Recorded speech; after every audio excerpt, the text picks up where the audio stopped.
3, 2, 1, start!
साधारण स्त्री का पुत मारेगा, असंभव। एक एक करके देवकी के आगे पुत्रों का वध करने जाएगा।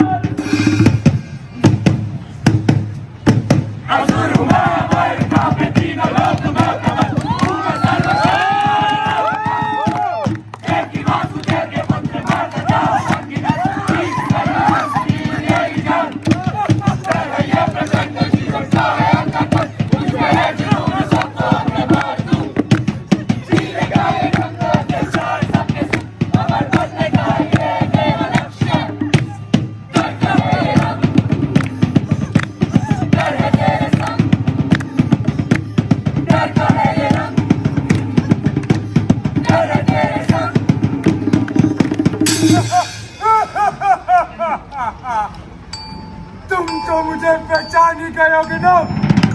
जब रात को अकेले हो और दिल में कुछ सी बेचैनी उठे, वो मैं हूँ। मेरा कोई रूप नहीं, मेरा कोई रंग नहीं, मैं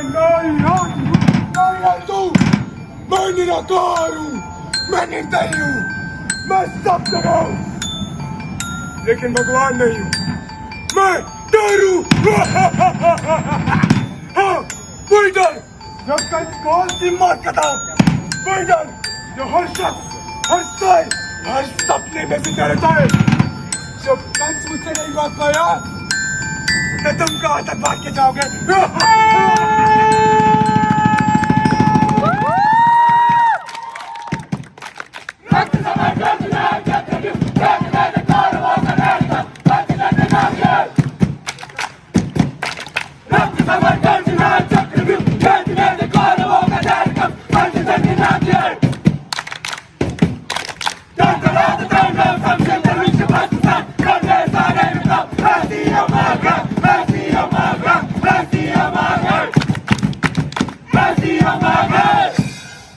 साहिबान, मेहरबान, कदरदान, हिंदू, सिख और मुसलमान समाज की निगाह से पर्दा सच्चाई और क्रांति की आग लगाने, असलियत का दर्पण दिखाने, शब्दों के बाणों से कष्ट पहुंचाने आइए हमारी नुक्कड़ नाटक मंडली।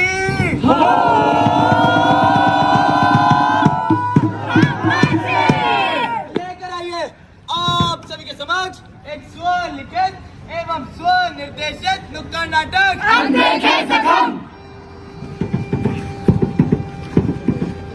यात्रीगण कृपया ध्यान दें। गाड़ी संख्या 02496 सक्सेस की राह पर चल पड़ी है। कृपया कर वेट साथ में फंसकर गलत स्टेशन पर न उतरे, अन्यथा अपनी असफलता का कारण आप स्वयं होंगे। भाई साहब, पहुंचाने वाले आप कौन से स्टेशन पर उतरेंगे? भाई साहब, अगला स्टेशन आखिरी तो नहीं गया? उतरेंगे तो सक्सेस तो मिल जाएगी ना भाई साहब? भाई साहब, दीदी आप तो मेरा जवाब दे दीजिए। आप सब लोग मेरा जवाब क्यों दे रहे हैं? आप सभी लोग इतना चुप क्यों है?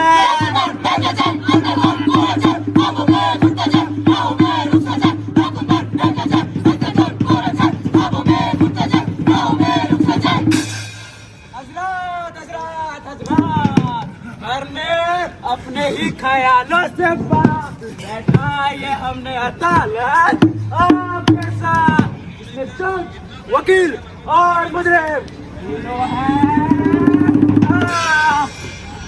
ये मैं किधर आ गया? ये कौन सी जगह है? घबराते क्यों हो?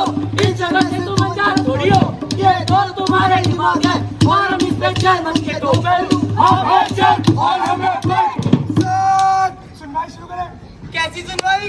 अरे सर, मिस्टर उलझे शर्मा, ये आपकी अदालत है और आपका निर्णय बताएगा कि आपकी सक्सेस की राह क्या होगी। ओ मेरी अदालत। Okay, order, the court is in session. The case is open. जल्दी भागिए वरना फिर भी सबके पीछे रह जाएंगे। ऑब्जेक्शन माय लॉर्ड, ये जल्दबाजी में किसी का लेने का टाइम नहीं है। जरा सोच समझ के निर्णय लीजिए। अरे सर क्या सोच रहे हैं? Objection overruled. सुनिए, अगर हर किसी को एक ही रास्ते पर चल के सक्सेस मिलनी है तो जज साहब आपको भी उसे फॉलो करना चाहिए। क्यों भागना इनके पीछे? कभी अपनी मर्जी का कुछ करोगे कि जहाँ भी जाएंगे वही चलते बनोगे। ओए मिस्टर जज, बैठे तो टेक करो इसको। Pardon my Lord.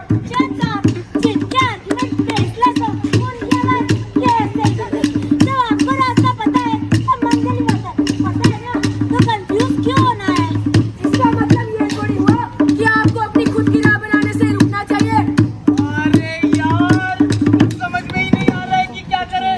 अरे सर, जब कुछ ना समझ आए ना तो जो ट्राइड एंड टेस्टेड रास्ता है ना उसे ही अपना लेते हैं। सर, इसकी बात मत सुनिए, खुद पे भरोसा रखिए। नाइस जो हारने का ऐसा ही शौक है ना, तो प्लीज बी माय गेस्ट। पर गलती करने से तो इंसान सीखता है। डेल्यूशन में रहने की गंदी आदत लगी है तुझे। डेल्यूशन की स्पेलिंग क्या सीखा? ऑर्डर। 1 2 3 गो।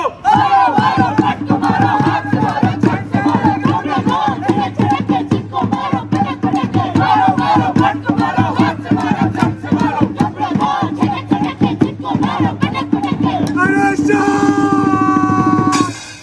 सुनवाई समाप्त। माननीय जज मिस्टर उलझा शर्मा ने खुद तो कंफ्यूज्ड मेंटल स्टेट की उम्र कैद की सजा सुनाइए।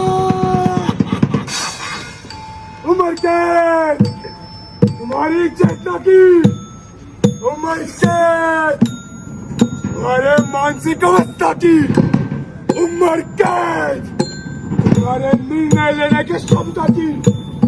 डर वो साया है जो हर पल, हर मोड़, हर फैसले में तुम्हारा साथ देगा। अगर तुमको लगेगा कि सब कुछ सही चल रहा है तो वो तुम्हें एक बार और गिरा देगा।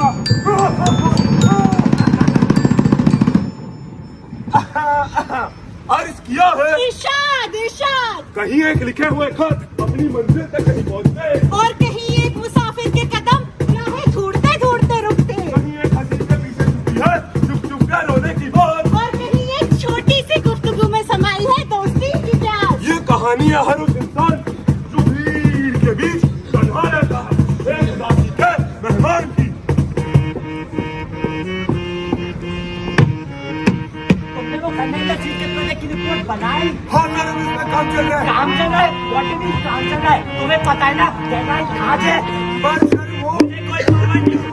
आज शाम 6 बजे तक रिपोर्ट देनी है। यस सर, अब ये देखिए कभी हेलो हेलो आर्यन। क्या परेशानी तुमको? बार बार क्यों कॉल लगा रही हो? क्या सुनूं? एक बार कॉल कर दिया तो समझ में नहीं आता कि बिजी हूं मैं। ऐसे तो और मत कहते रहते हो। तुम्हारी तुम्हारे पास। तो क्या तुम्हारे लिए छोड़ दूं? पूरा टाइम घर में बैठा हूं मैं। आज जब मुझे तुम्हारी सबसे ज्यादा जरूरत है तो तुम बिजी हो गए। बिजी तो होंगे नहीं, अब तो हमारे एग्जाम भी खत्म हो गए। याद है हमने प्लान बनाया था कहीं घूमने चलने का, तो चलो चलते हैं। नहीं यार, मुझे कुछ काम है, बाहर भी चलते हैं ना। अच्छा सुनो, अगर तुम दोनों का कहीं आगे जाने का प्लान बने ना तो मुझे बता देना, हम लोग साथ में चलेंगे। अरे यार, हम कल घूमने जा तो रहे हैं, तुमने उसको मना क्यों किया? अरे इसको ले जाने की झंझट कौन लेगा? तुम बैठो, हम दोनों चलते हैं ना।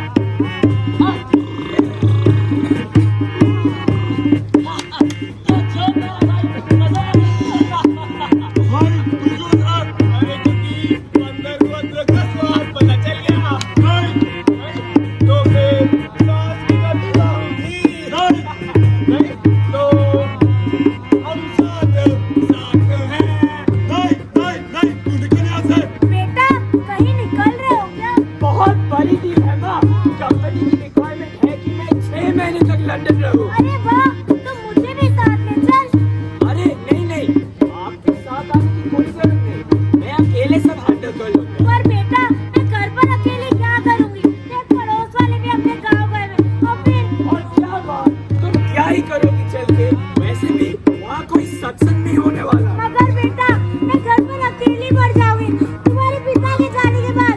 तुम ही तो मेरा सहारा हो। क्या अगर मगर लगा रे मामा, रहने दो, मैं जा रहा हूँ। बोलो।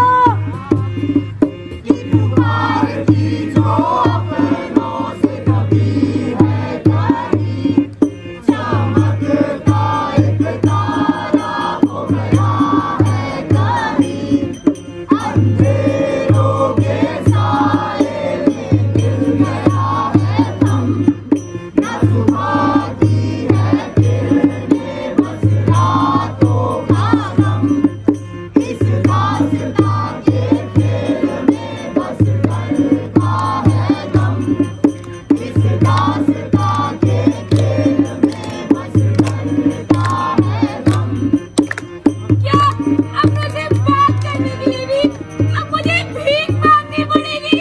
मांगने की तो बस एक चीज, कोई मुझे भी थोड़ा इंक्लूडिंग फील कराए। ये सन्नाटा अब मुझे परेशान करने लगा। क्यों कभी कोई सामने से नहीं पूछता कि कैसी हो तुम? क्यों अपने ही दोस्तों के बीच, अपने ही दोस्तों के बीच में अकेला महसूस करता हूँ। ऐसा लगता है कि इन अदृश्य दीवारों के बीच मैं फंस गई हूँ। क्या अब मुझे बात करने के लिए थोड़ा सा समय नहीं निकाल सकते हम लोग? ये जान के भी कि दोबारा मेरे साथ वैसा ही सलूक होगा, मैं क्यों चला जाता हूँ उन्हीं के पास। क्या मेरे अपने इतने अंधे कि मेरे दिल का खोखलापन देख भी नहीं पा रहे? ऐसा लगता है कि सब अपनी दुनिया में मगन है और मैं उनकी दुनिया का हिस्सा नहीं। कोई पुकारता नहीं, कोई खोजता नहीं। जैसे मेरी मौजूदगी महीने ही नहीं रखती। क्यों हर रात ये ख्याल इस दिल और दिमाग को जकड़ लेता है कि हम हमेशा अकेले रह जाएंगे?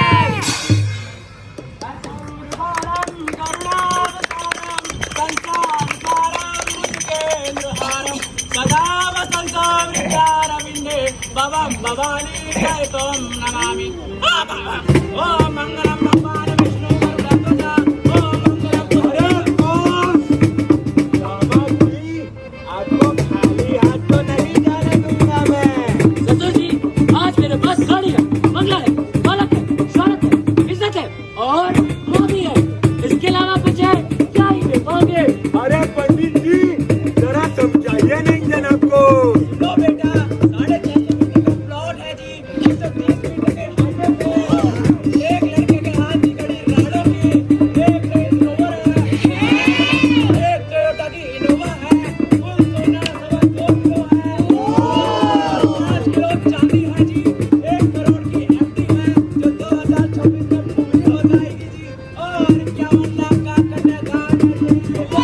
ससुर जी, लगता है आप समझे नहीं, पर मैं दहेज लेने के बिल्कुल खिलाफ हूँ। दामाद जी, बेटा समझ के कुछ तोहफे दे रहा हूँ, मना मत कीजिएगा। बोल दिया ना मैंने, बिल्कुल नहीं। अरे बेटा, मेरी किडनी में हार्ट अटैक आ गया। बेटा, ये मेरी आखिरी ख्वाहिश है, प्लीज मना मत कीजिए। अरे इतने प्यार से दे रहे हैं, रख लीजिए ना। अच्छा, ठीक है, मान गया मैं। हाँ, शादी कंटिन्यू करें आप।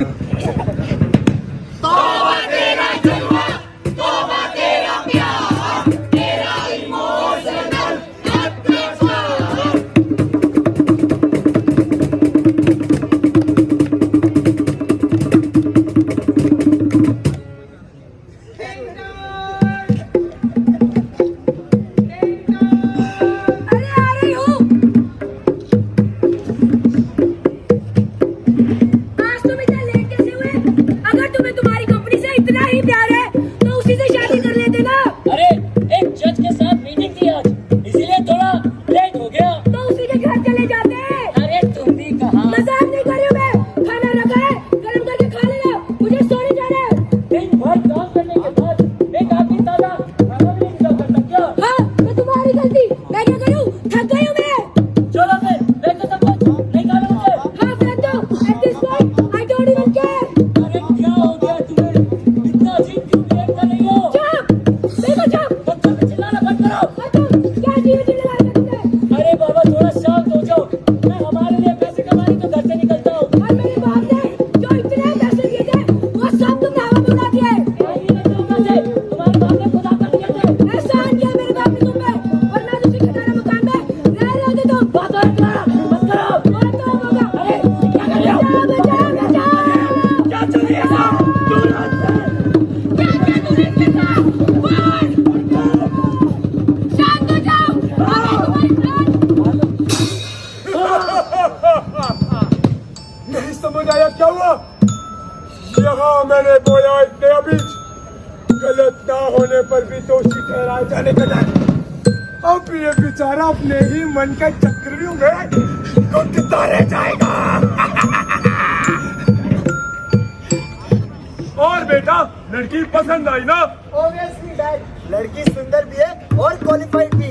तो फिर समझी जी से लेन देन की बात करनी पड़ेगी। कैसे लेने की बात? अरे तुम इन सब बातों में ध्यान मत दो, तुम बाकी जिम्मेदारियां देखो। डैड, एक बात जान लीजिए, मैं दहेज लेने के अगेंस्ट हूँ और आपको भी थोड़ा प्रोग्रेसिव बनना पड़ेगा। भाई, तू श्योर है ना? हाँ, obviously, I like it a lot. यार देखो, भगवान की कृपा से अभी मेरे पास एक अच्छी खासी जॉब है। I think I am ready to be settled. अरे अंकल, आप 3-4 अरे हाँ,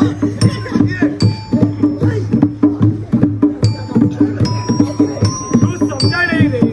मेरा गट फीलिंग बोल रहा है कि everything will be all right. और बताओ बेटा, घर का सब ठीक है ना? जी हाँ आंटी, सब ठीक है। बेटा, मुझे तजुर्बा कहता है कि ये जमाना सिर्फ और सिर्फ पैसे का है। तुम्हारा पति पैसे को ज्यादा भाव दे रहा है तो क्या? अरे बेटा, तुम नौजवान हो, पढ़ी लिखी भी हो, कम में सेटल होने की जरूरत नहीं है। लेकिन आंटी, अब शादी के 2.5 साल बाद मैं कर भी क्या सकती हूँ? करने को तुम बहुत कुछ कर सकती हो बेटा। अजी सुनती हो? मेरी शर्ट प्रेस कर दी थी क्या तुमने? मुझे ऑफिस के लिए लेट हो रहा है। लेट हो रहा है तो खुद कर लो ना। सब काम मैं ही करके दूँ। थक गई हूँ मैं। शाबाश बेटा, वेरी गुड। जी हाँ जज साहब, मैंने अपनी आंखों से देखा था कि मिस्टर गुप्ता अपनी पत्नी पर अत्याचार कर रहे थे। उनकी चीखें मैंने खुद सुनी थी। ये झूठ है जज साहब, भगवान जाने क्यों, पर मेरी बीवी ने मुझ पे फॉल्स एलिगेशन लगाए हैं। ये अदालत तमाम गवाहों के बयानात और प्रस्तुत सबूतों को मद्देनजर रखते हुए मिस्टर गुप्ता को मैरिटल रेप और दहेज उत्पीड़न के आरोपों में दोषी पाती है। मिस्टर गुप्ता को 15 साल की सजा सुनाती है। साथ ही मिसेस गुप्ता को 3 करोड़ की एलिमनी दी जाएगी, जो 1 महीने के अंदर चुकानी होगी। The court is adjourned।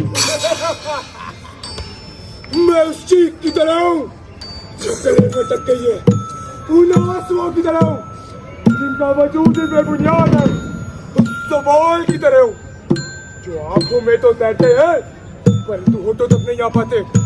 झूठा इल्जाम एक ऐसा कांटा है जो ना ही निगला जा सकता और ना ही उगला। मैं तुम्हें हर घड़ी सताऊंगा, हर आवाज तुम्हारे खिलाफ लगेगी, हर नजर तुम्हें कसूरवार लगेगी। तुम्हारा सच इन सब के शोर में दब जाएगा और मैं इस शोर में जिंदा रहता हूँ। हर दिन की खबरों में, हर कहानी के पात्रों में मैं जिंदा हूँ। तुम्हारा मजाक बनेगा, तुम्हारा वजूद टूटेगा और मैं तुम्हें क्या दिलाऊंगा कि एक तरकीब, सिर्फ और सिर्फ एक तरकीब तुम्हारी जिंदगी बर्बाद कर देगी।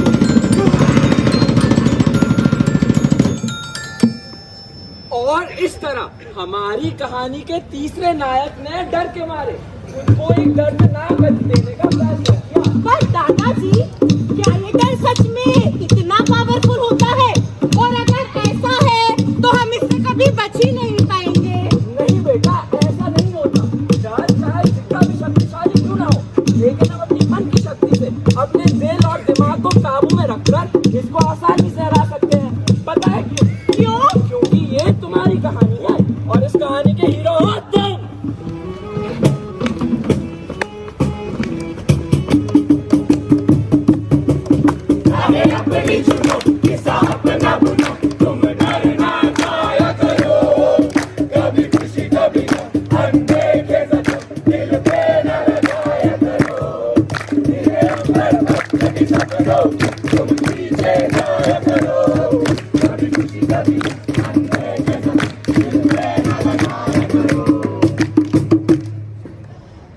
अरे यार, अब ये मैं किधर टेलीपोर्ट हो गया? घबराते क्यों हो? इस जगह से तुम अनजान हो। अरे चुप, फिर से टेप रिकॉर्डर की तरह चालू हो गए दोनों। अरे तुमने ही तो सेम सवाल पूछा था, कितनी बार बताना पड़ेगा? अपनी ही सोच में कैद हो तुम। और ये जो जेल है ये दिखाता है कि तुम इस समय कोई भी निर्णय लेने के लिए असमर्थ हो। अरे पर तुम दोनों तो मेरे ही दिमाग का हिस्सा हो, फिर मुझे क्यों कंफ्यूज कर रहे हो? हमने तुम्हें कब कंफ्यूज किया? हम सही गलत, गुड इविल, एंजल डेविल नहीं है। हम तो बस एक सिक्के के दो पहलू हैं और वो दो पहलू दिखाते हैं दो नए रास्ते। और तुम्हें बस उस डर पर काबू पाना है जो तुम्हें उन दोनों में से किसी एक पर जाने से रोक रहा हो। वो छोड़ो, ये बताओ तुम इससे बाहर आना चाहते भी हो या नहीं? हाँ चाहता हूँ, पर मुझे करना क्या होगा? आसान तो है, बस एक लंबी सांस लो और शांति से सोचो। अच्छा, लंबी सांस।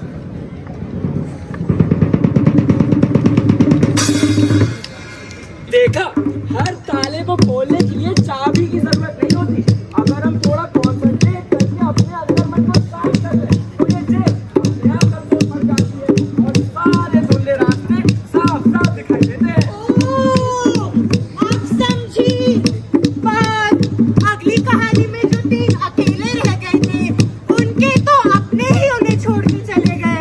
एक बात हमेशा याद रखना, ये जो रिश्ते होते हैं कभी खत्म नहीं होते।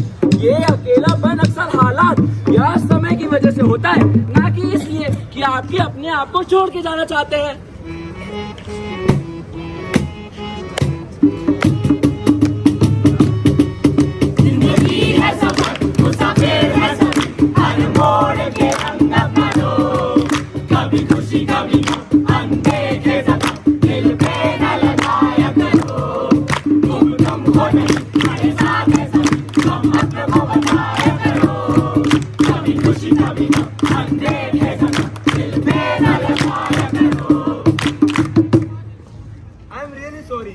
इधर उधर का गुस्सा तुम पर निकल गया। मेरा तुम्हें आउटकास्ट फील कराने का कोई इरादा नहीं था। मुझे अब रियलाइज हुआ कि मेरे लिए रिश्ते ज्यादा इम्पोर्टेंट है।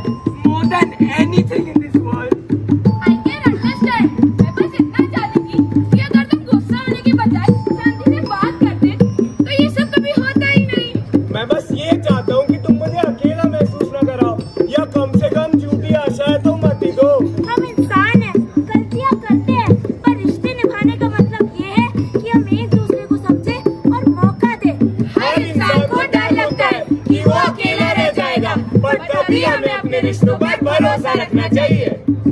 देखा, अगर एक बार इन्होंने एक दूसरे के नजर में सोचा होता तो शायद ये गलतफहमी कभी पैदा नहीं होती। पर दादाजी, मिस्टर गुप्ता की क्या गलती थी? उनकी वाइफ ने उनके साथ ऐसा क्यों किया? ये वाली कहानी तुम्हें सबसे ज्यादा इम्पोर्टेंट लेसन सिखाएगी। दुनिया तुम्हें नीचे ढकेलने के लिए किसी भी हद तक जा सकती है। जब मेरी कोई गलती नहीं होगी तब भी। हाँ बेटा, तभी सबसे ज्यादा तुम्हें दबाया जाएगा, झूठे इल्जाम लगाए जाएंगे, तुम्हारे सच को एक सफेद झूठ के कफन में बांध दिया जाएगा। तो क्या मिस्टर गुप्ता ने जो किया वो सही था? नहीं बेटा, मैंने ऐसा कब बोला? मिस्टर गुप्ता ने जो कदम उठाया वो तो एक कायर की ढाल है।